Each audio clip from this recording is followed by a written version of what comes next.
মই পঢ়াত একেবাৰে বেয়া নাছিলোঁ, কিন্তু বহুত বেছি ভালো নাছিলোঁ। কথা হ'ল কিয় বহুত বেছি ভাল হ'ব নোৱাৰিলোঁ।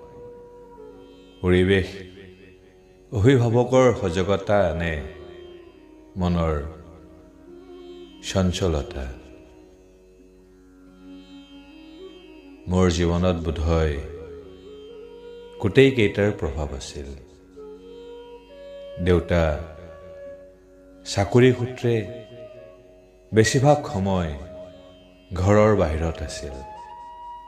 মা অকলে 4জন ল'ৰা ছোৱালীক চাব লগা হৈছিল।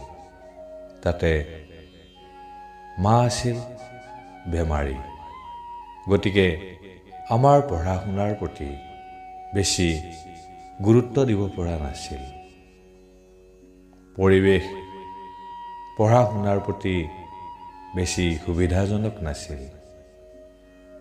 পঢ়া শুনাতকৈ খেলা ধূলা কৰি বেছিভাগ সময় পাৰ কৰিছিলোঁ। হয়তো সেইটো সময়ত সময়ৰ মূল্য বুজি পোৱা নাছিলোঁ। পঢ়া শুনা যে ভালদৰে কৰিব লাগে বুজি পোৱা নাছিলোঁ। কোনোৰকম পৰীক্ষাবোৰ পাছ কৰিছিলোঁ। তেনেদৰেই গৈ গৈ আছাম ইঞ্জিনিয়াৰিং ইনষ্টিটিউটৰ পৰা ইঞ্জিনিয়াৰিঙত ডিপ্ল'মা লৈ শিক্ষা জীৱনৰ সামৰণি মাৰিছিলোঁ। ইণ্টাৰেষ্টিং।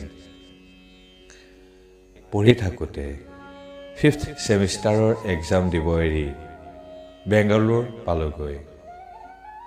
অভিনয় শিকিম, অভিনেতা হ'ম। একচুৱেলি মোৰ জীৱনটোত কোনো উদ্দেশ্য নাছিল। নিজৰ চঞ্চল মনত যি ভাল লাগিছিল তাকেই কৰিছিলোঁ।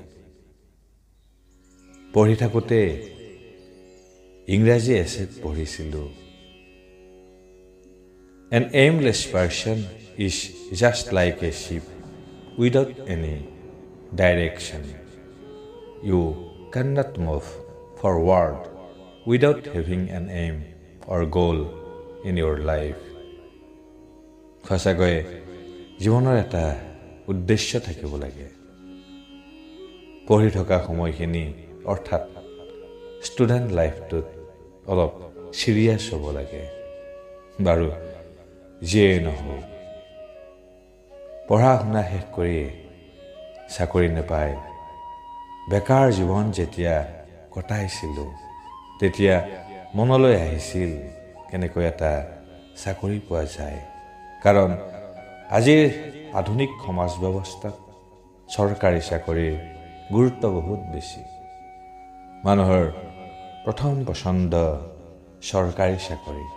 সেই চাকৰি যিয়েই নহওক কিয়, চৰকাৰী চাকৰি থাকিলে যে আমি সকলো সা সুবিধা পাম, জীৱনৰ সকলো সমস্যাৰ সমাধান হ'ব, তেনেকুৱা এটা ধাৰণা লৈ চাকৰিৰ পিছত জীৱনৰ বহুতো মূল্যৱান সময় নষ্ট কৰিছিলোঁ। চাকৰি নাপাই ব্যৱসায় আৰম্ভ কৰিছিলোঁ যদিও ছাকচেছ হ'ব পৰা নাছিলোঁ। তাৰপিছত আকৌ চাকৰিৰ পিছত দৌৰা দৌৰি, আৰু শেষত যেনিবা ৰেলৱেৰ গ্ৰুপ ডিত এটা চাকৰি পালোঁ। চাকৰি জীৱনৰ সংঘাত অভিজ্ঞতাৰ বিষয়ে পিছত কম। আজিও অনুভৱ কৰোঁ, ষ্টুডেণ্ট লাইফটোত যদি মনটো কণ্ট্ৰল কৰি আৰু অলপ বেছি ভালদৰে পঢ়া শুনা কৰিলোহেঁতেন, যদি অলপ চিৰিয়াছ হ'লোহেঁতেন। অতীতক স্মৰণ কৰি লাভ নাই, সেই সময় আৰু উভতি নাহে। এয়াই মানৱ জীৱন। সেয়েহে প্ৰথম অৱস্থাৰ প্ৰতি সচেতন হোৱাটো বুদ্ধিমানৰ কাম। সংগ্ৰাম সংঘাত সুখ দুখৰ সমষ্টিয়েই জীৱন। জীৱনত মৰীচিকাৰ পিছত দৌৰোতেই জীৱনৰ আধা সময় গ'ল। জীৱনৰ অভিজ্ঞতাৰ পৰা কৈছোঁ, সুখৰ পিছত দৌৰি লাভ নাই। সুখ নিজেই আহিব।